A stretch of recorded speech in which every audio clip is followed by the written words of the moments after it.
Ito yung ano mga no, si Selex, no? Nasa Selex na tayo, nasa baba na tayo ng pylon mga master. So ito yung view ng Cebu City master, flex lang natin mga master, no?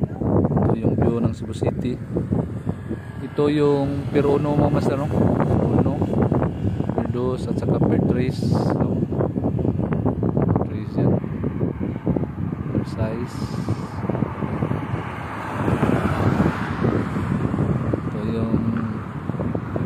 Ito yung banda ng Lapu-Lapu master. Kita mo yung ano, Mactan, Marcelo, yung first bridge ng Mactan. So yung pinupokos ko, first bridge yan ng Mactan.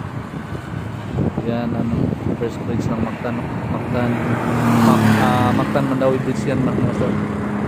So ito yung tutuba na tayo mga master.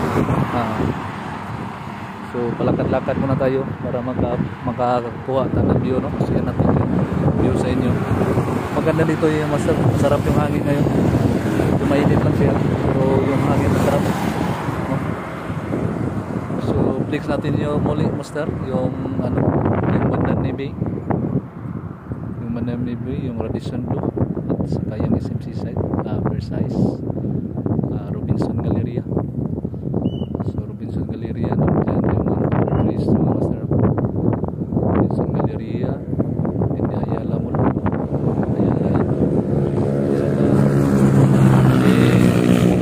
Horizon 101 mga master, no? Ito yung pinaka-tallest building sa Cebu master, yung Horizon 101. Hindi lang siya makita mong tallest, pero kasi nasa baba siya mga master, nasa part ng Mangua ninyo. Pero siya talaga yung pinaka-tallest building sa Cebu master, ang Horizon 101, owned by Jackie Sano yan. Ganda yung tower niya, twin tower yan yata mga master. Saka yung tampa, ito yung Crown Regency, no?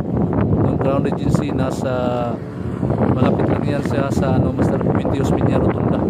Ito yung Crown Regency owned by King family. So ito yung mga master, mga dadaan master, papunta yan ng Cordoba. Yung bridge na ito master, ito yung nagkukunik ng Cebu City at saka Municipality Cordoba. So low tide ngayon mga master, low tide ngayon. Tingnan nyo yung low tide, mga may migratory bird na mga nanirahan dito mga master, no? Mga bird, yung mga bird dito, may doon nata yung mga flamingo na mga bird dito mga master. Dito sila na kumakain, dito sila nag-hunting na pagkain nila. Marami dito master, yung pagdating ng hapon, marami kang makita ng mga ano,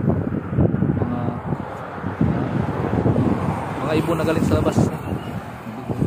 Mga ibon na ito, hindi dito ito master, mga migrant bird dito. Parang flamingo ata yung bird na ito, yung white. So maganda ngayon ang klima master, mainit lang, nakaka-challenge lang ngayon sa atin kasi mainit, no? Pero okay na lang, no? So kailangan natin tumakbo ng 8.9 km para marating natin yung Cordoba. So pag pumasok ka dito, kailangan naka-signify ka, kailangan naka-sign up ka. Kasi yung case dito si Selex, kailangan mag-ano, sign up ka. So yung pangalan mo, edad, address, at saka yung purpose mo,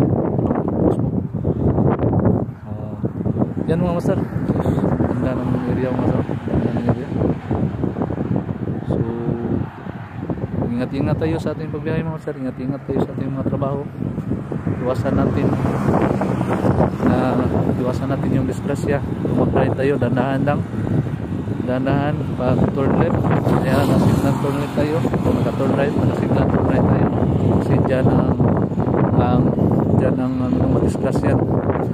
Kasi hindi tayo nagsisignal, hindi ko lang bigla nagsisignal. Yan kasamihan yung disgrasya mga master. Yan lang mga master, that's it. Bye bye, good morning.